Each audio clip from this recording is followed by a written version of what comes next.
Hello and welcome to the wonderful world of English language classroom. Learners of class 12. Today we will do a lesson, the first lesson, which is ironically titled as the lost lesson in your textbook Flamingo. Learners, you have come across a variety of texts in class 11, short stories, biographies, autobiographies, travelogues and nice poetry, different manner. We will further explore, venture into various and diversified texts in class 12 with the purpose of acquiring language in natural context. When I say natural context, this text, the stories are going to help you work with, engage with language. So, in this context, we have a short story today, very moving, heart moving short story titled as Lost Lesson, which is situated during the Franco-Prussian War. You must be wondering what is Prussian War. We will come to that later. Before we get on to the lesson and learn to read and learn some vocabulary and other aspects, learners, before we get on to the lesson, let me introduce your co-learner Devyani. Hello. So, Devyani and learners, how do you feel? I'm feeling good. Fine, fine. Okay, we also feel good, and we assume that learners also feel good at this point of time. Learners and Devyani, let me ask you some embarrassing situations, not so embarrassing, so not so good situations. The first and foremost, all of a sudden you are taken to a place where nobody speaks your language or the languages you know. So, how do you feel? I will feel lost and weird, of course, and it will be really it will hard be- for me yeah, to communicate to people. And it will be very uncomfortable. Fine, fine. Okay. The second situation, how do you feel on the first day of joining an office? Your class 12 children, maybe after some years you will be going to do some job, or at the university, you go to the university, then how do you feel on the first day which you do not know anyone, you all of them are strangers to you? I'll start a conversation with anybody, with someone, to be honest, and yeah. Fine, all right. And these are the very difficult times we are made to confined in, at home. So, and there are occasions we had to be alone at home for hours together, and you feel like not reading anything, watching TV also. How do you feel? I actually enjoy myself alone at home, so I don't have problem. You don't get bored. That's a good thing. That thing, you have to learn to be alone. The times are not so easy. Fine. Another thing, you must have read that Robinson Crusoe, heard of the story. He was left in an island for so many years. Then he loses his speech because he has nobody to converse with. Then he starts reading the Bible, and at last he lost his speech. Yes, yes. So, that is another extreme of the situation. All of a sudden, I do not want that to happen. Your area is occupied by somebody, colonized by somebody, the way the British did to us, or the British did to the Europeans did to the Americans or Africans. All of a sudden, someone comes on your land and imposes his or her language. How do you feel? It will be really bad. Bad. I will not feel good. Yes, so nobody will feel good. So, your language is snatched away. Yet another situation, Devyani and learners, all of a sudden you are stranded in a foreign country without money. What will you do? I don't know. You don't know. Learners, think of such situations. We know we have seen during this corona virus invasion that many people were stranded. They had money, but they could not buy anything. They could not move around. So, we have seen that. There are situations which might arise in any situations. So, why I am saying all these kind of situations, Devyani and the learners there, this story, the lost lesson, makes a group of people in a part of France all of a sudden to lose their language. Lose their language means their language will not be taught in school, their language will not be used for administration.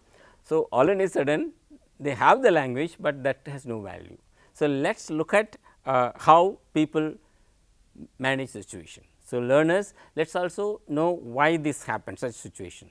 This story sets in 18, the story sets in 1870-71, when the world was 19th century completely different. It was the first world war and second world war that almost redrawn the European map. So, this was a war between France and Prussia. So, what do you understand by Prussia? It is a country's name. It is a country's name. Where is it? It's the old name of France. Old name of Germany, not France. Okay, it was the Prussian Empire which became United Germany under the leadership of the king and the what is it, Bismarck, who was called that Iron Man. Yeah, the Iron Man. Then the nation states were being formed, and in the 19th century, 18th century, there were no nation states like France, England, India, Pakistan. So, we call them in political science or historically we call them nation states. A nation is defined after the Second World War very well in the name of, in the form of nationality, language, culture, religion. This was a war between France and the erstwhile Germany, that was part of Prussia. There all of a sudden a part of France was invaded by the Prussians. Then the notice was circulated, order was issued that from henceforth, now onwards, your language will not be used in the classroom. So, French will not be taught in your area. So, here is the map of the Prussian war, learners. You can see the Prussian map, Franco-Prussian war map. So, the part of France was invaded by the Prussians. So, this is for your historical understanding. The map is there in your textbook, you can refer to it, or from the library you can refer to it. Now, let us pick up each phrase one after another and learn it by using them in context.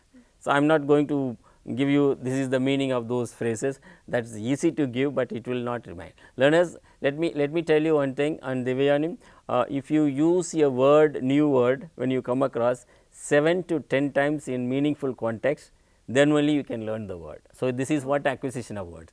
Let me tell you the example of you start playing as a child, even now the video game. First time instead of securing 1000 points, you may secure not even 100, then many attempts, then you are using it many a time in context, then at one point of time you reach it.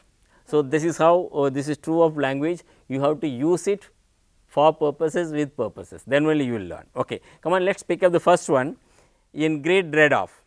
So, I am going to ask you to read them in context. Come on, read Devyani.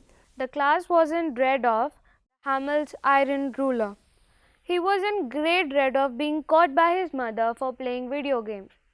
She has been delaying her work and is in great dread of getting scolded. Fine. Look at the usage, in great dread of, learners, and Devyani. Let me read out. The class was in great dread of Mr. Hamel's iron ruler. So, he kept a ruler in his hand, but he never used it, but it itself is. So, what does it mean? They were scared of it. Fine, all right. Look at the second sentence. He was in great dread of being caught by his mother for playing or while playing the video games. Fine. So, he was scared of the mother being, she will catch him. Fine. Then she has been delaying her work as she is in great dread of getting scolded. So, there is a kind of fear when we say in great dread of, dread. So, the author could have used in great dread of, instead of this phrase he would have used fear or scared of, but he has used this particular phrase to convey the meaning that children, the learner, particularly this particular this boy Franz, was scared of because he was never doing his homework. So, learners, let us use appropriate words for appropriate to convey appropriate meaning, that is the idea. Look at the next one, Divya, and learners, let me read out to you. You have plenty of time, but make use of it well. You had plenty of time before your assignments, but you could not spend it right. Third, do not say there is no time, there is plenty of time if you do a work on time. So, learners, we need not explain this, plenty of time. So, time can be measured in hours, minutes, days and weeks. So, plenty of time refers to what? It is a kind of abstract measurement, no, noun. So, lot of time. So, learners, this is what need to understand, we will use it in sentences later. Come on, learners, great bustle. Divya, you will be reading out 3 sentences there. There is always a great bustle in our neighborhood. A lot of children playing in the park. There is a great bustle all the time. Why is there a great bustle in the class? Fine. So, what does it mean in great bustle? Crowd and with noise and lot noise, lot of fine. So, it is a typical example of any classroom in the world. Yes. There are lots of 20, 30 children, there will be some jokes, humor, laughing, this, that. So, great bustle, we got that meaning. In unison. So, let me read out, learners, Devayani. All students in unison wanted the test to be postponed. So, it is quite natural when it comes to examination, children are together. So, all students in unison wanted the test to be postponed. Mean what does it mean? In one voice, Yeah. in They one, all wanted. together. They all said in unison, we will learn our languages first, meaning That they all want to. yeah, in one voice they said, yeah. So, learners, the next one Devayani will read, thumbed at the edges. This book very old. You can see it is thumbed at the edges. You have soiled your papers and it is thumbed at the edges. Fine. Thumbed, sometimes thumbed at the edges, learners, you know that you use the book quite often, particularly textbooks when you carry school. At the end of the corners of the book, you will see that some edges, so folds. So, that is what thumbed at the edges. We can also use it figuratively, how there are lots of thumbed at the edges in his life. When you say that, so lots of problems, so he is very old and lot of experienced person. So, let me read out again, let me ask you to read out, come on, the book is very old, come on. This book is very old. You can see it thumbed at the edges. You have soiled your papers and it is thumbed at the edges. Okay. It has got soiled and the edges are, means it shows that it is much used. Come on, learners, and the next one, reproach ourselves with. No one else to blame, we have to reproach ourselves with for our actions. Many of our languages are endangered, we need to reproach ourselves with for this development. So, what is that? Some actions we can't blame others, we have to blame ourselves. So, that is what many Indian languages are in danger, like many tribal minor languages. So, whom to blame? We ourselves have to blame, because we do not teach them in school. So, same way some of our actions we only have to blame ourselves. Learners and Devayani, now we have seen a lot of phrases. So, we are going to use them, I am going to ask you to use them in sentences, and there are two phrases given to you at a time. You will have to select and the appropriate one and use its sentences. Come on, use the phrases in great dread of and in unison in the following sentences. Come on, the world is dash, the world is in dash a dangerous virus. The world is in dread of a dangerous virus. The world is in The world is in the dread of a dangerous virus. the phrase is the great dread of. The great dread of, okay. Say it The again. world is in great dread of a dangerous virus. Okay, fine. All the participants dash greeted the leader. All participants in unison greeted the leader. All the participants in unison greeted the leader. Fine. The rabbit was dash of being hunted by the tall man. The rabbit was great dread of being hunted by the tall man. Use the phrase incomplete. The rabbit was in great dread of being hunted by the tall man. Fine, all right. The members of the board dash took a decision to move the company to another place. The members of the board in unison took a decision to move company to another place. Move the company to another place. Fine. Now, learners, in great dread of is completely scared of, in unison is Together. together, all together in one decision or one voice. Come on. Now, learners and Devayani, let us use two more phrases, a great bustle and tumbled on the edges. And I am going to read out the sentences, you will have to pick up from them. Okay? There is always dash in the tea stall. There is always a great bustle in the tea stall. It is a common Indian scene. Okay. Do not give the book to a younger brother, he will make the book get.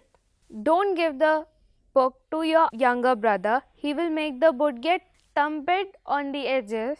He will use it his own way. Fine. Okay. Now, my classroom is always dash till the teacher enters. My classroom is in always a great bustle till the teacher enters. Okay. Dash of a document tells how old it is. Tumbled on the edges of a document tells you how old it is. Fine. Okay. Now, the next two phrases, reproach ourselves with and a great bustle. We have seen great bustle, then but it is coming again. Come on. Now, let me read out the sentences for you. We have to dash of our actions against environment. We have to reproach ourselves with for our actions against environment. Again. We have to reproach ourselves for our actions against environment. Fine. A happy place is always with. A happy place is always with a great bustle. Fine. We need not dash for we have not violated any law. We need not reproach ourselves with for we have not violated any law. Fine, good. There was dash as the actor entered the stage. There was a great bustle as the actor entered the stage. Fine. They are the wrongdoers and they have to. They are the wrongdoers and they have to reproach Themselves. Fine. All right, learners, we need to use the words, the phrases in context many a time in order to learn them. When you read again the text, notice these phrases and also our exercises again, and you try to use them in your writing and speech. Learners, we have seen and learnt a set of phrases in great dread of, in unison, thumbed on the edges. There are many such things, and there in English language, in any language for that matter. We need to notice it when you read and use it for purposes. This is how language is acquired, and today you have acquired these phrases besides the overall understanding of the story. And let us do it. I am going to throw a challenge at Devayani. The summary we narrated is there in strips here. There are lots of strips, the summary we narrated, there are 17, and she will be arranging it in coherent order. That will say, that will tell us whether she has really understood the story when she has read it. This is what you are also expected to do, learners. Fine? We do it.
Learners, we have come to the close of this lesson. Before I close and thank all of you, let me tell you some of the facts about languages and language situation in this country, India, our country. India is the most linguistically diversified country. Why I am drawing your attention towards this? You know that how the French people felt when their languages were done away with, discontinued in the school during 1870 and 71 during the Franco-Prussian war, that was for only 1 year. So, let us look at the language situation in India.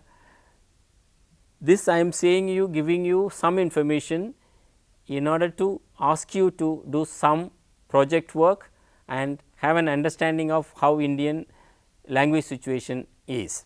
Okay. Learners, you can see it on the screen. India now has 121 languages and 270 mother tongues. This is based on 2011 census.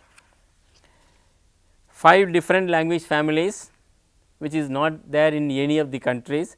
5 language India has 5 different language families, namely Indo-Aryan, Dravidian, Austro-Asiatic, Tibeto-Burmese and Semito-Hamitic, and this is spread across the country. 1971 census listed 1652 languages. Learners, see that now we are saying that 121 languages, because that means many languages have passed away, passed out of our lives or passed away. Learners, People's Linguistic Survey of India has identified 780 languages, of which 50 are extinct during the 5 decades. This People's Linguistic Survey of India is conducted by independent agencies, NGOs, non-governmental organization, and it was headed by Professor G. N. Devi, and they brought out these facts. And let us look at what Indian Constitution says and does to languages. Indian Constitution, the Constitution of India recognizes 22 languages as official languages of this country. There are, we said 121 languages, but only 22 are recognized. 82 languages are used in print media, 71 languages are used on radio. Indian administration means the state administration and central government administration is conducted in 15 languages. Indian currency is printed bilingual in Hindi and English, and it has its denomination mentioned in 15 languages only, not even 22 languages. You must have seen that the denomination in the 500 rupee, 100 rupee, 200 rupee notes, only 15 languages are mentioned. So, 42 languages are used as medium of instruction in schools. Learners, believe it, 20 years ago 60 languages were used as medium of media of instruction, that means to teach learn languages subjects in school. Now, it is 47. So, this information is given to you learners to draw your attention that how languages of the world, many languages of the world are in danger, and some languages like English or French, the colonial languages, colonial power language, they are dominating in the name of knowledge languages. So, we need to protect our languages. So, based on which learners, let us do a project, go collect data information about languages in India and present it to the whole class and write some sort of report how each. I said that there are 5 language families: Dravidian, Indo-Aryan, Austro-Asiatic, Tibeto-Burmese and Semito-Hamitic. So, how these languages are, you can draw a big picture of it and present to the class. This is a project work you may attempt. Another project work, if you are interested, you have to explore with the history teachers, political science teacher, what led to the Franco-Prussian war of 1870 and 1871 and how Germany emerged. It is a kind of some facts and figures, this you can do. So, the question which may arise in your mind is how to do a project work. So, there is a video lesson on that. You may just click the link available to you on NROER, NCERT's National Repository of Open Educational Resources and ePathshala, and you can also find it on Diksha portal. This appears on your screen, and you can learn how to do project work, how to collect data and collocate it, write it and present to the classroom. Learners, thank you very much for having participated in all the activities of this first lesson, that is the last lesson of class 12. Let me also thank Devayani Thank you. We will meet again. for her participation. We will meet you in the part 2 of this lesson. Thank you very much.